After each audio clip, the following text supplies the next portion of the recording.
Souvenez-vous de vos 20 ans. Si par chance vous saviez déjà ce que vous vouliez faire, imaginez une crise sanitaire chambouler vos plans, refroidir les employeurs et voir des centaines de concurrents expérimentés viser le même poste que vous. Voici la réalité des jeunes actifs que nous avons rencontrés. Coincés entre les jobs alimentaires et les retours négatifs, entre le doute et la résilience, ils sont à la recherche de leur premier emploi, ils ont trouvé les premières galères.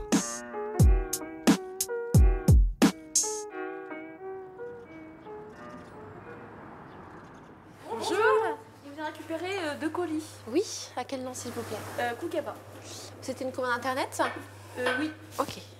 Je m'appelle Laura Zimanski, j'ai 20 ans. Je travaille donc à But en tant qu'hôtesse de caisse et d'accueil depuis fin novembre 2020. Une table de cuisson, ouais. Ok, alors nous on l'a bien en stock. Vous venez quand vous avez un moment, hein, dans tous les cas. J'ai fait un baccalauréat ES et puis après je me suis engagée vers un BTS tourisme, donc pendant 2 ans en alternance, et qui s'est terminé en juillet 2020. Et à la suite de ça, j'ai cherché un emploi, donc je me suis dirigée ici avec la crise du Covid qui était compliquée. C'est une réalité qui n'est pas décrite sur les brochures de BTS. Si Laura accueille les clients, répond au téléphone et garde son sourire face aux demandes, elle s'imaginait le faire dans un autre contexte.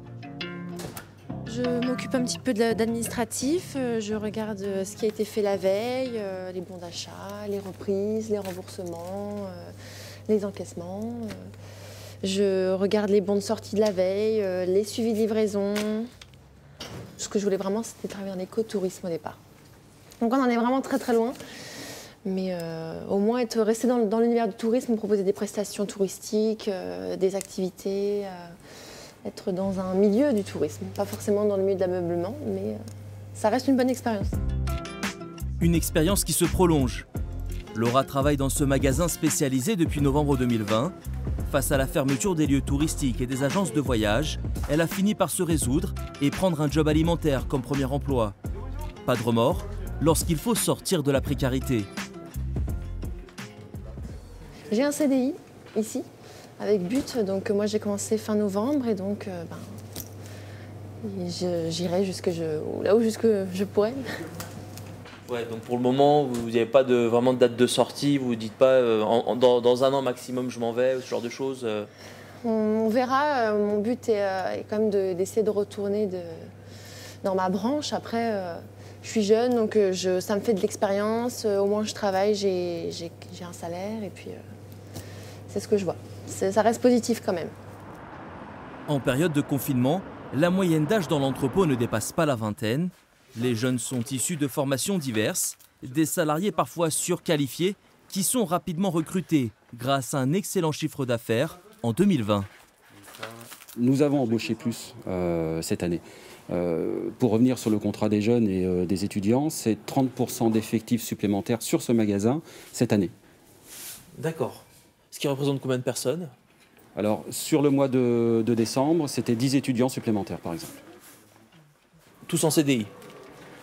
Du CDD, certains en CDI, certains en intérim. Fermeture des boutiques, confinement après 19h, Laura prend l'air avec sa colocataire qui partage avec elle les mêmes galères. Je m'appelle Chloé Van Mellart.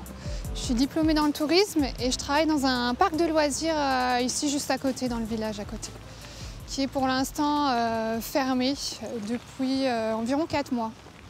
Donc là vous êtes en chômage partiel depuis combien de temps? Oui, tout à fait, je suis en chômage partiel avec des périodes d'ouverture et de fermeture, mais en gros depuis 1 an environ. Lorsque Laura évoque ses ambitions dans le tourisme, elle reste prudente.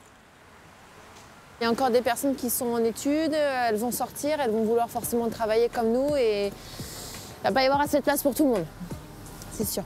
Je vais essayer de me donner les moyens d'y arriver. Après, c'est qu'une question de volonté. Hein. Quand on veut vraiment, on trouve, mais ça va être compliqué. Si certains acceptent les jobs alimentaires, d'autres jeunes refusent de changer de voie.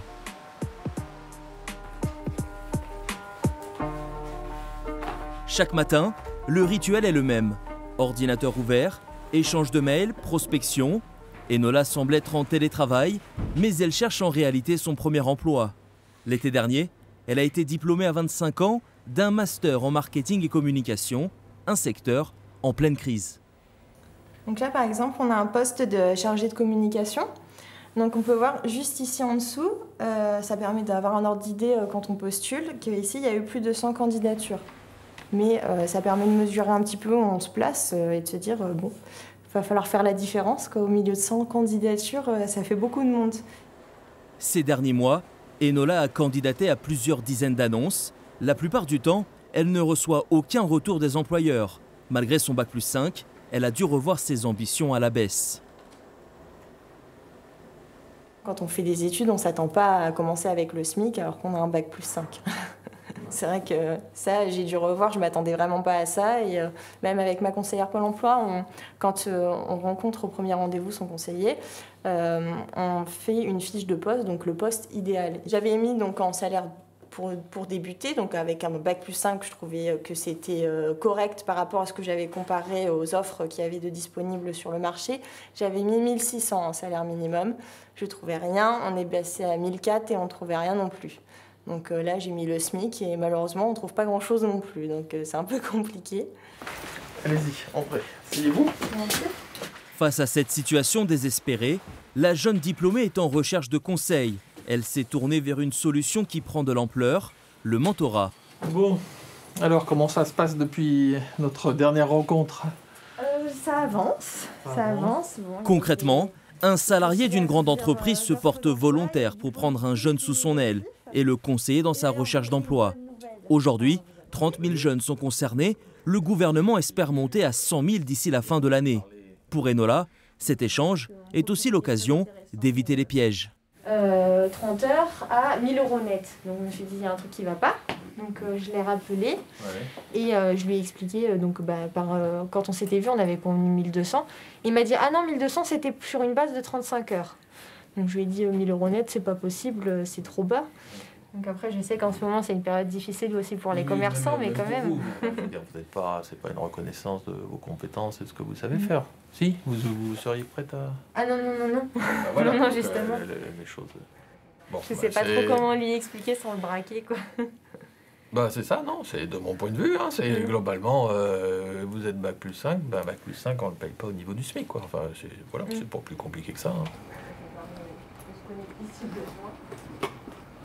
Mon rôle tel que je l'imagine, c'est à la fois d'être en écoute, en organisation, en appui. Hein. Donc on a échangé avec Enola sur, c'est ça, c'était quoi les offres qu'elle faisait, est-ce qu'elles étaient à peu près bien ciblées, est-ce qu'elles étaient suivies.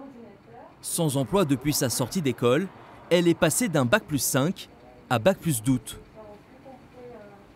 À un moment donné, il se peut que vous vous dites, bon j'arrête et je passe à autre chose. Est-ce que ça peut traverser votre esprit?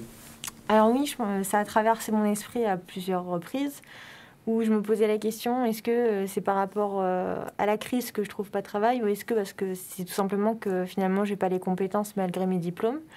Et c'est vrai que j'ai eu ces petits coups de mou là où je me posais la question. Alors après, heureusement qu'il y a l'entourage qui remonte un peu le moral et puis qui me dit non, faut pas que tu abandonnes, faut pas que tu laisses tomber, t'as pas fait toutes tes études pour ça. Oublier sa formation et accepter un job alimentaire ou persister pour trouver l'emploi qui correspond, quitte à rester dans la précarité, face à la crise sanitaire, les désillusions s'enchaînent. Ce Covid a renvoyé l'être humain à ses valeurs profondes et sa remise en cause.